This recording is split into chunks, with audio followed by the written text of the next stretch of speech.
মালদা যাচ্ছে কোনো একটা কাজে, তা রাস্তাতে কয়েকটা চায়ের দোকানে দেখে লোক বলছে, দেখ স্বামী মারা গেল আর ঘন ঘন মালদায় যাচ্ছে, নিশ্চয়ই কারোর সঙ্গে কটলাইন জুড়েছে। এটা বলবো কি বলবো না? আমি বলবো। আমরা একটা মেয়েকে অপবাদ দিতে ভালো পারি, অথচ গ্রামে কোটিপতি লোক রয়েছে 20টা, একটা লোক তো ইচ্ছা করলে তাকে স্ত্রী হিসাবে যদি গ্রহণ করেই নেয়, তাহলে ও পবিত্র থাকবে, ও আপনার অধীনে থাকবে, আর আপনিও সুস্থ থাকবেন। যদি করে কেউ, ক্ষতি কি? এর নাম ইসলাম। কোনো জায়গাতে আপনাকে ঠকানো হয়নি। ঠকানো হয়েছে? কোনো জায়গাতে ঠকানো হয়নি। ভাববে না এটা যে একটা লোকের 2টি স্ত্রী আছে মানেই ওর চরিত্র খারাপ, একদম নয়। আল্লাহ তাআলা বলছেন লিইযহিরাহু আলাদ-দীনি কুল্লি, ইসলাম সর্বশ্রেষ্ঠ একটা ধর্ম, এটা মানুষের কাছে তোমাকে পৌঁছে দিতে হবে। এবার আপনাকে একটা কথা বলে দিচ্ছি, শুনে রেখে দেন। আপনার কাছে একটা প্রশ্ন আসতে পারে যে মমতাজুল সাহেব, এই দেশের পঞ্চায়েত থেকে শুরু করে এ দেশের প্রধানমন্ত্রী পর্যন্ত নাস্তিকে ভরপুর, ভরপুর কিনা বলুন?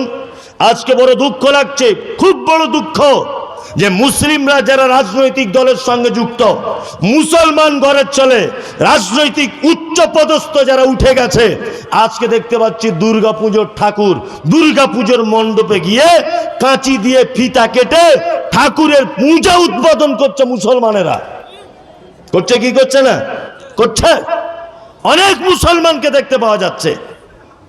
অথচ আল্লাহর ভাষা অদ্দুলাউ তুদহিনু ফায়ুদহিনুন, নবী তারা যতই রণকৌশল করুক, আপনাকে যতই তারা প্রলোভন দেখাক, অদ্দুলাউ তুদহিনু ফায়ুদহিনুন, কখনো আপনি তাদের সঙ্গে আপোষ করতে যাবেন না। মুহাম্মদ সাল্লাল্লাহু আলাইহি ওয়াসাল্লাম যদি বলতেন, আবু জেহেল তুমি 360টা দেবদেবীর পূজা করছো, ওটাও ভালো, আর আমি যেটা এক আল্লাহকে ডাকছি এটাও ভালো, তুমি ওটা করলে করতে পারো, ওটা খুব একটা সমস্যা নেই, তবে এক কাজ করো। যখন মুহাম্মদ সাল্লাল্লাহু আলাইহি ওয়াসাল্লাম বলে দিলেন মিরাজ থেকে ফেরত আসার পরে 360টা দেবদেবীর তোমরা যে পূজা অর্চনা করো, এগুলো একেবারেই খারাপ, এগুলো একেবারেই ভুল, তখন মুহাম্মদ সাল্লাল্লাহু আলাইহি ওয়াসাল্লামকে মক্কা থেকে তাড়িয়ে দেওয়া হলো, মদিনাতে এতদিন ঠিক ছিলেন। আল্লাহ তাআলা বলছেন অদ্দুলাউ তুদহিনু ফায়ুদহিনুন, আপনি আপোষ করতে যাবেন না, কখনো আপোষ করতে যাবেন না। ইসলামে আপোষ হারাম, অবৈধর সঙ্গে আপোষ করা কে যাবে না।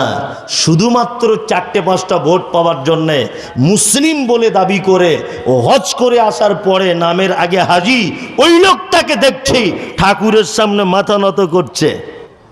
আল্লাহু আকবার, এত নিচে নামতে হয়?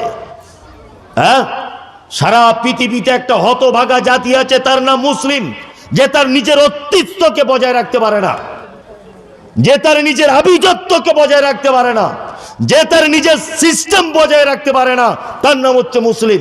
জীবনে আপনি কোনোদিন মুসলিম অফিসের ভিতরে বসে আছে একটা হিন্দু ছেলেকে আপনি দেখেছেন ঢোকার সময়তে বলছে আসসালামু আলাইকুম স্যার, আসবো? জীবনে দেখেছেন? দেখবেন না। কিন্তু একজন অফিসার বসে আছে 4 দেওয়ালের মাঝখানে, একটা মুসলিম ছেলে প্রথমেই গেটে ঢুকে বলছে নমস্কার স্যার, আসবো? করছে কি করছে না? মানে আমি আমার নিজস্ব ঐতিহ্য, আমার নিজস্ব সংস্কৃতি, আমার নিজস্ব ট্র্যাডিশনাল সবকে জাহান্নামে দিয়ে দিয়েছি। এখন ইসলাম শ্রেষ্ঠ, এটা প্রমাণ করব কি করে? প্রমাণ করার জায়গা আছে বলুন? নেই। কি করে প্রমাণ করবেন ইসলাম শ্রেষ্ঠ? একটা মাত্র রাস্তা আছে, একটা বলে দেবো, একটা। এক, দেখুন আপনার বডিটাকে দিয়ে, আপনার এই বডিটাকে দিয়ে এখন ইসলাম কি করতে হবে? প্রতিষ্ঠা করতে হবে। আপনাকে একটা কথা বলে রেখে দিচ্ছি, খুব মনোযোগ সহকারে শুনুন। মানুষের দেহে, আমরা যে ভারতবর্ষে বসবাস করি, আচ্ছা বলুন তো এই টোটাল ভারতবর্ষের একটা দায়িত্বশীল মানুষ একজন আছে না নেই? আছে। আমরা যদি এই মানুষটির বিপক্ষে যদি চলি, তাহলে আমাকে অ্যারেস্ট করা হবে কি হবে না? হবেই। নাম্বার 2, আপনি ইসলাম প্রতিষ্ঠা করবেন কি করে? প্রথমে আপনি আপনার বডিটাকে কন্ট্রোল করুন। রাস্তাঘাটে চলতে গিয়ে অনেক মানুষ বলে এই অমুকের দাড়ি নেই, বলে না? এই অমুক সুদে টাকা কাটায়, বলে না। এই অমুক মৌলভী সাহেব এই করে, বলে না। তুমি অপরের দোষগুলো নিজে চোখে দেখতে পাচ্ছ, কিন্তু তুমি তোমার বডিটাকে এখনো পর্যন্ত কন্ট্রোল করতে পারোনি। পেরেছেন? পারেননি। একটা কথা মাথায় রাখুন, আমরা একটা দেশে বসবাস করি, এদেশের একজন নেতা আছে, তার অধীনে আমরা বসবাস করি। ওই নেতার বিপক্ষে যদি আমরা যাই, তাহলে এদেশে টিকতে পারবো? পারবো না। ঠিক তেমন আমাদের টোটাল অঙ্গ প্রত্যঙ্গ, এই যে পায়ের নখ, এই যে পায়ের পাতা, এই যে হাত, এই যে পেট, এই যে মাথা, এই যে নাক, এই যে কান, এই যে চোখ, এই টোটাল অঙ্গ প্রত্যঙ্গের একটা বডির হেড একজনকে করা হয়েছে, একজনকে দায়িত্ব দেওয়া হয়েছে টোটাল বডিটাকে কন্ট্রোল করার জন্য। বলুন তো দায়িত্বশীল অঙ্গটার নাম কি? মাথা। ইয়েস। কাতলামারির মোজাম্মেল সাহেব কমিটির বিপক্ষে যদি কথা বলে, চাকরি টিকতে পারে না, কখনোই পারে না। গ্রামের লোকের উপরে যদি তিনি মাতব্বরি করতে চান, এটা দুনিয়াবি সিস্টেম, কখনোই চাকরি টিকতে পারে না। তার মানে বোঝা যায় সারা পৃথিবীর প্রতিটা সিস্টেমের এটা হচ্ছে এই নিয়ম, যে সেটা হচ্ছে এই যে দায়িত্বশীল মানুষের কথার অবাধ্য হওয়া যায় না। এবার আপনাকে বলছি, তার মানে আপনার মাথার সর্দার, টোটাল বডিটার সর্দারকে মাথা, তাই না? আলহামদুলিল্লাহ, আলহামদুলিল্লাহ। টোটাল পার্টসের আলাদা আলাদা কাজ, হাত পায়ের সব আলাদা আলাদা নয়, আলাদা আলাদা। এর দায়িত্ব কি? ভাত মাখিয়ে মুখে তুলে দেওয়া। দাঁতের কি কাজ? চিবিয়ে চিবিয়ে নেওয়া। জিভের কি স্বাদ? স্বাদ গ্রহণ করা। চোখের কি কাজ? কি খাচ্ছি ওটা দেখা, তাই না? একটা একটা ডিপার্টমেন্ট। আপনার মাথা, বারবার আপনি সুদের টাকা গ্রহণ করতে চাইছেন, ও এখান থেকে নক করছে, সুদ হারাম, নিবি না, সুদ হারাম। আপনি একটা মেয়ের দিকে একভাবে দেখছেন কুদৃষ্টিতে, আপনার মাথা বারবার বলছে চোখ, হাদিস কোরআনে মানা করা আছে একদম পরনারীর দিকে দৃষ্টিপাত করবে না। আচ্ছা বলুন তো, আপনার পা অন্যায় কাজের জন্য আগে বেড়ে যাচ্ছে, আপনার মাথা বারবার বলছে এটা অন্যায়, যাবে না। এইরকম ভাবে বারবার নক করে কি করে না? করে কি করে না? করে। একটা লোক কাতলামারি এবং পার্শ্ববর্তী গ্রামের যে সমস্ত শ্রোতা বন্ধুরা আজকের জলসাতে এসেছেন, আপনি এখান থেকে একটা লোক বলুন যে গত জুম্মা থেকে আজকে জুম্মা পর্যন্ত, বা গত রবিবার থেকে আজকে রবিবার পর্যন্ত আমার মাথার ব্রেন যা বলেছে, আমার হাত সেই অনুযায়ী চলেছে, আমার মাথা যা বলেছে আমার চোখটাই শুনেছে, আমার মাথা যা বলেছে আমার পা সেই পথে চলেছে, আমার মাথা যা বলেছে আমার হাত সেই জিনিস গ্রহণ করেছে। একটা লোক বলুন এক সপ্তাহে আমার টোটা বডিটাকে আমি হাদিস এবং কোরআন অনুযায়ী চালিয়েছি, একটা লোক বলুন, বলতে পারবেন? একটা লোক বলুন যে এক সপ্তাহ আমার টোটাল বডিটাকে হাদিস এবং কোরআন অনুযায়ী চালিয়েছি, বলতে পারবেন? নেই। তাহলে আপনি টোটাল বডিটার অঙ্গ প্রত্যঙ্গগুলি হাদিস কোরআন দিয়ে চালাতে সক্ষম নয়। আপনি এই আশা করেন কি করে যে ভারতবর্ষের মাটিতে নরেন্দ্র মোদী ছাড়া হযরত ওমর ফারুকের মতো একজন মানুষ মসনদে বসে যাক? এটা আমরা চাই কি চাই না? চাই যে ভারতবর্ষের নরেন্দ্র মোদীকে হটিয়ে দিয়ে হযরত আবু বকর সিদ্দিকের মতো একটা ঈমানওয়ালা লোক প্রধানমন্ত্রী হোক। এটা আমরা সকলেই চাই কি চাই না? চাই, চাই। তা আপনার দাবি দেশের প্রধানমন্ত্রী আবু বকর হোক, সে হাদিস কোরআন দিয়ে দেশ চালাক। নরেন্দ্র মোদী তো অনেক দূরের কথা, ও কেন হাদিস কোরআন দিয়ে দেশ চালাতে যাবে? ও তো ইসলামের শত্রু মানুষ। ওর পক্ষে মসজিদ ভাঙাটা স্বাভাবিক, ওর পক্ষে মাদ্রাসা ভাঙাটা স্বাভাবিক, ওর পক্ষে কোরআনের বিপক্ষে মামলা করা স্বাভাবিক, ওর পক্ষে একজন ইমামদারকে মেরে দেওয়া স্বাভাবিক, ওর পক্ষে মসজিদ আগুন লাগিয়ে দেওয়া স্বাভাবিক। তুমি মুসলিম, তুমি নিজে বলো তুমি এক সপ্তাহ হাদিস এবং কোরআন দিয়ে তুমি তোমার গোটা বডিটা পরিচালনা করতে পেরেছো কিনা? পেরেছো? পারিনি। সে কি করে গোটা দেশ চালাবে হাদিস কোরআন দিয়ে? তুমি 365 দিন ইসলামের কথা শোনার পরেও এখনো পর্যন্ত তোমার হাত অন্যায় কাজ হয়, তোমার পা দিয়ে অন্যায় কাজ হয়, তোমার চোখ দিয়ে অন্যায় কাজ হয়, তোমার মুখ দিয়ে অন্যায় কাজ হয়। হয় কি হয় না? হয়। এইটাকে দিয়ে আগে হাদিস কোরআন দিয়ে চালান। যদি বলছেন তাহলে তো ইসলাম আর প্রতিষ্ঠা করার জায়গায় পেলাম না, তারপরেও অপশান রেখেছি, আছে। কি আপনাদের এখানে বিডিও অফিস কোথায়? পুকুরিয়া বিডিও অফিস একদিন গিয়ে বসেছেন, একদিন লাইনে দাঁড়িয়ে আছেন কোন একটা কাগজের জন্যে। তা সবাই লাইনে আছে, সবাই লাইনে দাঁড়িয়ে আছে। চৈত্র মাসের প্রখর রোদ্দুর, খুব রোদ্দুর। এখন এই রোদ্দুর বলে সবাইকে দেখতে পাওয়া যাচ্ছে এক বোতল করে পানি এনে ডক ডক ডক ডক ডক ডক করে দাঁড়িয়ে পান করে নিচ্ছে সবাই। আপনিও গিয়ে এক গ্লাস বা এক বোতল পানি দোকান থেকে কিনুন। ইসলাম প্রতিষ্ঠা এইভাবে করুন। বর্তমানে পানিটা নিয়ে ওই 100 জন লোকের সামনে হঠাৎ করে বসে যান, বিসমিল্লাহ বলে পান করুন, 3 নিঃশ্বাসে পান করুন। বিসমিল্লাহ বলে পান করা শুরু করে আপনি পান করা হয়ে গেলে আলহামদুলিল্লাহ বলুন।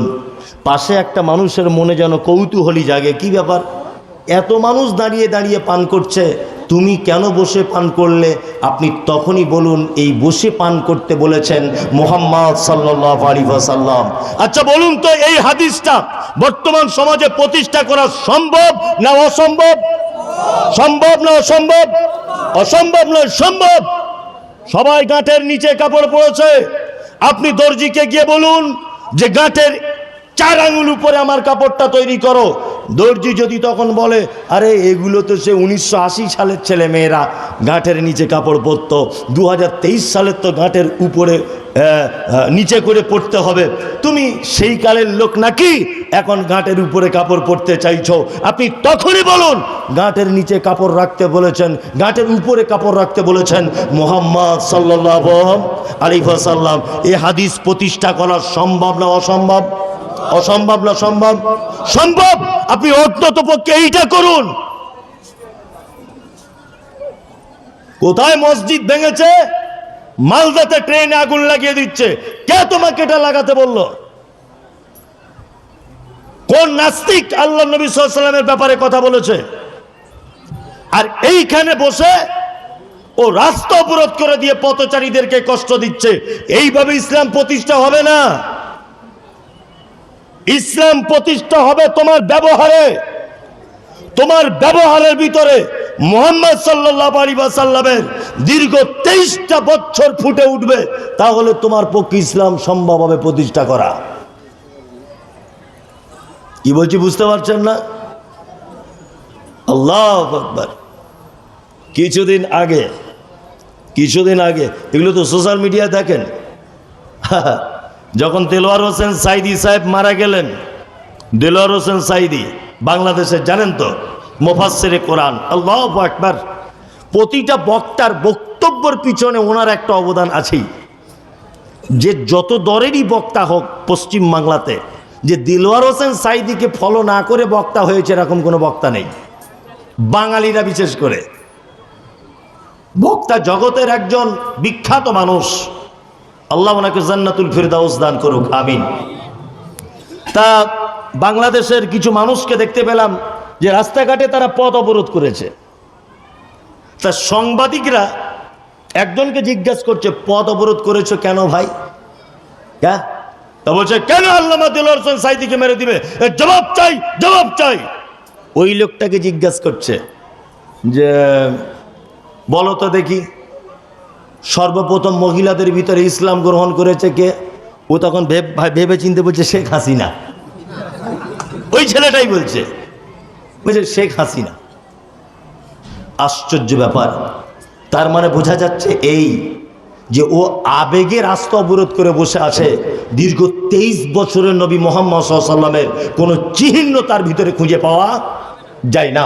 এর আন্দোলনের 10 পয়সাও কোনো দাম নেই। আছে এই যে সোশ্যাল মিডিয়াতে দেখতে পেয়েছেন, আমাকে গালাগালি করা হচ্ছে। আমি বলে দিয়েছি নবী দিবস পালন করা একেবারে হারাম, একেবারে বেদাত। জুলুস বার করা একেবারেই হারাম, একেবারেই বেদাত। বেদাত মানে চরম পর্যায়ের বেদাত। গাঁজাখোর, মাতাল, মুখে দাড়ি নাই, বারমুন্ডা প্যান্ট পরে আর এই রকম করছে, ইয়া নবী সালাম আলাইকা। ফেরেশতারা বাঁশ নিয়ে ঘুরছে। শালা মুখে দাড়ি নাই, মুতে পানি লাই না, বারমুন্ডা প্যান্ট পরে ইয়া নবী সালাম আলাইকা, তোমার পাছার চামড়া তুলে দিবে তোমার। এটা নবী প্রেমিক বদমাইশি। ইসলাম প্রতিষ্ঠা করুন, আপনি আপনাকে দিয়ে করুন। নাম্বার 2, অনেক মানুষকে দেখতে পাওয়া যায়, এই আমাদের মানে কিছু জমাতি ভাইরা আছেন, আমি একদম কটাক্ত করছি না, আল্লাহর কসম, কি কটাক্ত করছি না একদম, বা বিপক্ষেও বলছি না। বউ ছেলে পিলে সব বাড়িতে রেখে ভাইরা দেখছি জমাতে বার হয়ে চলে যাচ্ছে, যাচ্ছে না? যাচ্ছে যাচ্ছে। অথচ ওনার বড় ছেলে দেখছি মানে সারা রাত ঘুমিয়ে 8টার সময় ঘুম থেকে উঠছে, ফজরের নামাজ পড়ে না। হাজি সাহেবকে দেখছি বেশ ফজরের নামাজ পড়ে সুবহানাল্লাহ সুবহানাল্লাহ সুবহানাল্লাহ, বড় তসবি মক্কা থেকে নিয়ে এসেছে, পাড়ায় পাড়ায় ঘুরছে, রাস্তাতে পায়চারি করছে, সুবহানাল্লাহ সুবহানাল্লাহ। হজ করার পরে কারুর সঙ্গে কথা বলে না, মানে একেবারে টাটকা হাজি, কারুর সঙ্গে কিছু মানে আলাপ আলোচনা নাই। ও বলছে লোকের সঙ্গে হজ টিকিয়ে রাখতেই হবে যেমন হোক করে আমার। অথচ হাজি সাহেবের 3 বেটা, একটা বেটাও ফজরের নামাজ পড়েনি। হাজি সাহেব মসজিদে আসার সময় একবার দরজাতে, শামসুদ্দিন ফজরে আজান হয়ে গেছে, বেটা উঠো, ফরজ গোসলের প্রয়োজন হলে গোসল করে নাও, নে মসজিদে চলে এসো। একটা লোক এ দায়িত্ব পালন করে না। এখন ইসলাম আমাদের নিজেদের ঘরে প্রতিষ্ঠিত হয়নি, নিজের দেহে প্রতিষ্ঠিত হয়নি, অথচ আল্লাহ তাআলা বলছেন লি ইযহাবু আলা দ্বীনি কুল্লি। সারা পৃথিবীতে নবী রাসূলদের দায়িত্ব ছিল কি? সমস্ত ধর্ম, সমস্ত মতবাদ, সমস্ত হুকুম, সমস্ত পদ্ধতির থেকে ইসলাম শ্রেষ্ঠ, এইটা প্রমাণ করে দিয়ে তবে আসতে হবে। নবীরা পেরেছিলেন কি পারেননি? অবশ্যই পেরেছিলেন, অবশ্যই পেরেছিলেন। আমাদের 3 নম্বরে পৃথিবীতে পাঠানোর আর একটা কারণ, আল্লাহ তাআলা বলছেন লিয়াবলুয়াকুম আইয়ুকুম আহসানু আমালা। পৃথিবীতে তোমাদেরকে এই কারণে পাঠিয়েছি যে তোমাদের মধ্যে থেকে দেখতে চাইছি, আমি পরীক্ষা করব যে উত্তম আমল কে করে আসে। এই জায়গাটা বলতে গেলে এখন অনেক গেঁড়া কল, তবু আমি কথাগুলো একটা একটা করে বলার চেষ্টা করছি, বোঝার চেষ্টা করুন। আপনার কাছে এটা আমার বিনীত অনুরোধ। 1, আল্লাহ তাআলা বলছেন তোমাদেরকে পরীক্ষা করব উত্তম আমল কে করেছো বলো। তার মানে বোঝা যাচ্ছে যে আমলের ভিতরেও ভেজাল আছে, তাই না? আমলের ভিতরেও কি ভেজাল আছে? এইখানেই থেকে প্রমাণ হলো আল্লাহ বলছে উত্তম আমল। আল্লাহ তো এ কথা শুধু ডাইরেক্ট বলতে পারতেন যে তোমাদের ভিতরে কে আমল করে, কিন্তু এখানে ব্যবহার করা হয়েছে আহসানু আমাল, উত্তম আমল, উৎকৃষ্ট আমল তোমাদের ভিতরে কে করবে, এইটা পরীক্ষা করার জন্য পৃথিবীতে তোমাদেরকে পাঠানো হয়েছে। আপনার কাছে খুব বিনীত অনুরোধ, সব আমল কিন্তু আমল নয়। কিছু আমল আছে যেগুলো একেবারেই বেকার, একেবারেই ভ্রান্ত আমল, যে আমলের কোনো অস্তিত্ব খুঁজে পাওয়া যায় না। ইসলাম কত সহজ না কঠিন? ইসলাম সহজ না কঠিন? কঠিন? সহজ। আরে তাই বলে এত সহজ না যে মোবাইলের একটা SMS 100 জনকে শেয়ার করে দিলে জান্নাতুল ফেরদাউস।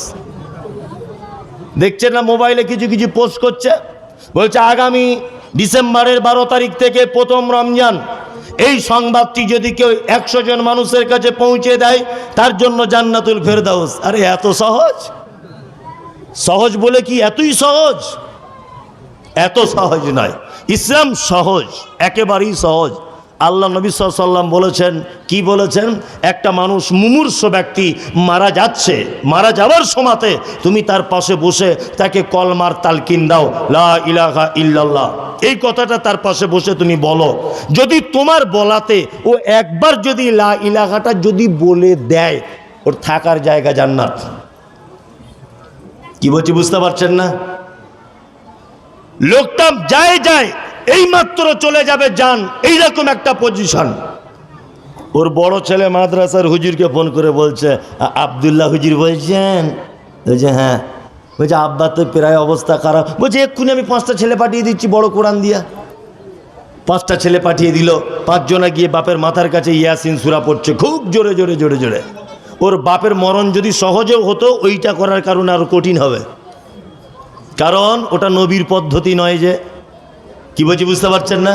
ওটা নবীর পদ্ধতি নয়। যে তারপরে চলে গেলাম, লোকটাকে যত দ্রুত পারবেন দাফন করে দিতে হবে, তাই না? জানাজার সলাত আদায় করবেন। জানাজার সলাতের সামনে দাঁড়িয়ে ইমাম সাহেব বলছে, যদি কেউ ঋণ করে থাকে ভাইজিকে মাফ করে দিবেন সবাই। বলছে ঠিক আছে, মাফ করে দিলাম। তারপরে বলছে মহিলাদের পক্ষ থেকে 40 খতম, আর পুরুষদের পক্ষ থেকে 42 খতম, টোটাল 84 খতম হয়েছে, এর নামে বকশিয়ে দাও। ইমাম সাহেব জুত করে বকশিয়ে দিল। হয় কি হয় না? এগুলো আপনাদের এলাকা হয় না। সব কথা কিন্তু আপনাদের জন্য বলছি না। এই যে মোবাইলগুলো দেখছেন, লক্ষ লক্ষ এইরকম শুননেওয়ালা চিজ আছে বসে, এদের জন্য কিছু কথা হচ্ছে, সোশ্যাল মিডিয়াতে এরা শুনবে।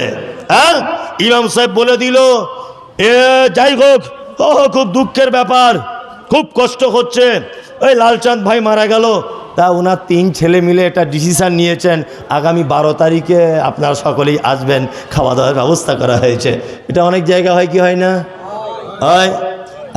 আমাদের আহলে হাদিসরা করে না, তবে অন্য কোথাও করলে খেয়ে আসে, তাই না?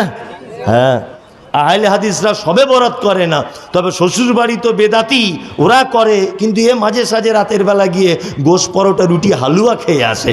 মানে খাওয়া জায়েজ, করা হারাম, তাই তো? খাওয়া জায়েজ, করা হারাম, খাওয়া হারাম। এই যে স্থান পরিবর্তন, আমি এসব বক্তব্য অনেক দিয়েছি। স্থান পরিবর্তন, জিলাপি এই জলসা যে তৈরি হচ্ছে, বলুন তো এটা খাওয়া জায়েজ না না জায়েজ? কথা বলুন। মানুষ কিন্তু ভয় করছে যে কি সর্বনাশ, এবার কি প্রশ্ন? আরে বলুন জোরে, জিলাপি খাওয়া এটা জায়েজ না না জায়েজ? জায়েজ। এখন এই জিলাপিটা কিনে যদি আমি কোনো মাজারে গিয়ে মানত করে দিয়ে দিই, খাওয়া জায়েজ না না জায়েজ? না জায়েজ। ইয়েস।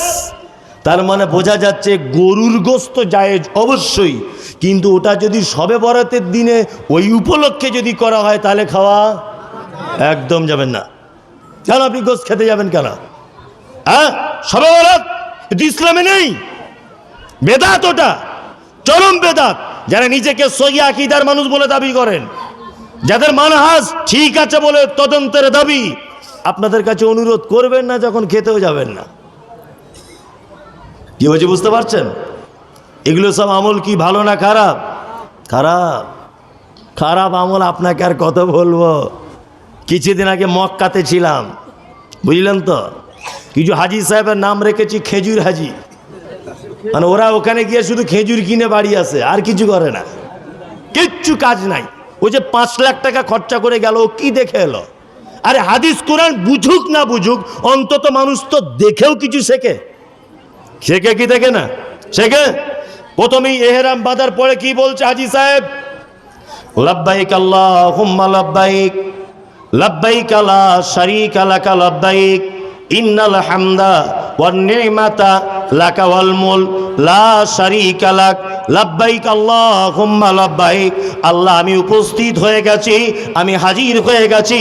লা শারীকা লাকা লাব্বাইক, আল্লাহ তোমার কোনো শরীক নাই, তুমি একচ্ছত্র মালিকানার মালিক। তুমি সারা পৃথিবীর ভূমণ্ডল নবমণ্ডলে যা কিছু আছে, লা শারীকা লাক, তোমার কোনো শরীক নাই।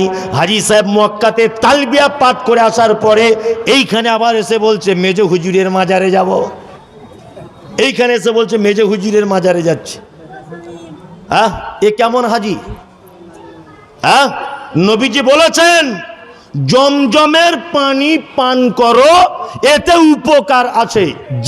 যে নিয়েতে পান করবে